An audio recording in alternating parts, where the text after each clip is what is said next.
Assalomu alaykum, Asconex kanali obunachilari uchun maxsus video. Ya'ni bugungi avzorimizda Haval M6 ni ichki interyer haqida gaplashib o'tamiz. Ya'ni Haval M6 ni sotib olgan bo'lsangiz yoki endi olmoqchi bo'lsangiz juda ham manfaatli video bo'ladi deb o'ylayman. Sotib olgan bo'lsangiz shu tugmalardan foydalanasizmi yoki yo'qmi? Sotib olmagan bo'lsangiz ichki dizaynerlarni bemalol ko'rib, o'zingiz qulayliklarni his qilishingiz mumkin bo'ladi. Haval M6 ni premium pozitsiyasi, ya'ni full pozitsiyasi hisoblanadi. Mana shunday chiroyli interyerga ega bo'ladi. Ruldan boshlaydigan bo'lsak, chiroyli mana shunaqa multimediali rul. Ya'ni ko'p mashinalarda o'ng tarafda multimedia bo'ladi, chap tarafda harakatlanish tugmalari bo'ladi. Haval M6 da sal boshqacharoq. O'ng tarafda multimedia, ya'ni monitorlarni boshqarishingiz mumkin bo'ladi. Ya'ni qo'shiqlarni balandpast, ya'ni kanaldagi, ya'ni qo'shiqlarni boshqasiga olib, bemalol mana shu monitorni foydalansangiz bo'ladi. O'ng tarafda esa cruise controller, ya'ni mashinani bir xil tempda haydash imkoniyati bo'ladi. Misol uchun tabloga, ya'ni 60 km/s tezlik kerak bo'ladigan bo'lsa, cruise controller orqali ularni o'zgartirib ketishingiz mumkin bo'ladi. Ya'ni faralarga keladigan bo'lsak, LED yonadi, ya'ni LED faralar kechqurun ham tundek yoritish imkoniyatiga ega bo'ladi. Pastki qismlarda esa tepalikdan tushayotganda bir xil tempda ushlab beradi. Misol uchun tog'larda mashina tezlashib ketadigan bo'lsa, siz bir xil rejimda qo'yasiz, ya'ni bir xil tezlikda olib tushib beradi. Bu esa ya'ni launch control hisoblanadi. Mashina kapat bermasdan yuradi, ya'ni balon tezroq aylanib ketmaydi. Bu yerda esa faralarni ligirovka qilish funksiyasi joylashgan. Bu yerda esa bu bokovoy oynalarni sozlash, ularni qayirish va isitish tugmalari joylashgan. Markaziy monitorimiz esa 10.25 yo'q, 10.25 dyumga ega.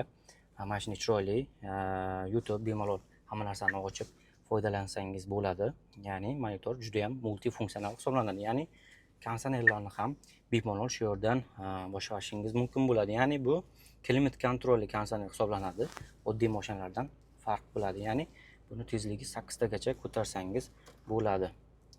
Monitor, ya'ni oddiy Gentra Covert'da 4 ta bo'ladigan bo'lsa, buni 8 tagacha ko'tarsangiz bo'ladi. Ya'ni mana shu bilan farq qiladi. Ya'ni avtomatik funksiyasi ham bor. Ya'ni siz bir xil tempga qo'yadigan bo'lsangiz, mana misol uchun 24 gradusga qo'yadigan bo'lsangiz, shu 24 gradusda ushlab turadi.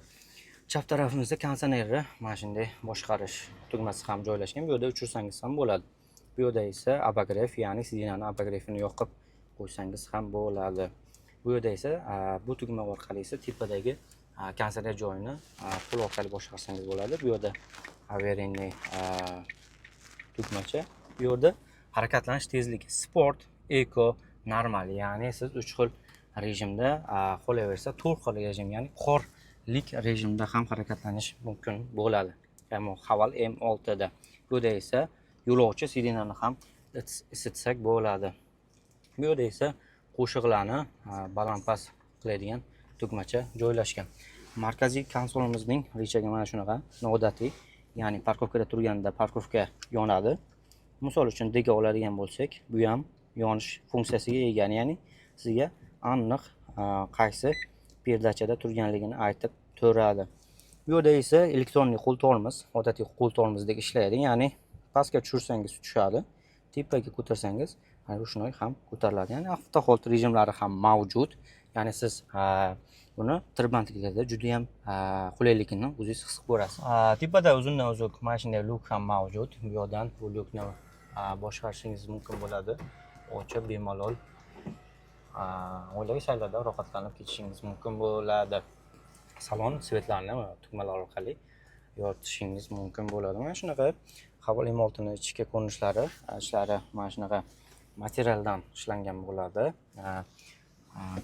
Tepadagi ashufkalari esa yumshoq plastikdan ishlangan va koja bilan oq sun'iy choklar yuritilgan. Ya'ni bu qirilishga juda ham moyil emas. Ya'ni ko'rishingiz mumkin. Bir Haval salonlariga keladigan bo'lsangiz, bemalol buni o'zingiz his qilib ko'rishingiz mumkin. Mana shunday chiroyli rol bilan interyer bilan Haval M6 barchaga hozirda tanish. Ya'ni juda ham xaridorlar ko'payib bormoqda. Aziz yurtdoshlar, bugungi obzorimiz qisqacha edi. Ya'ni odatiy va qisqacha qilib oldik. Shuning uchun hammaga xayr, sog'lik, salomatlik. Jizzax avtosalonida ko'rishguncha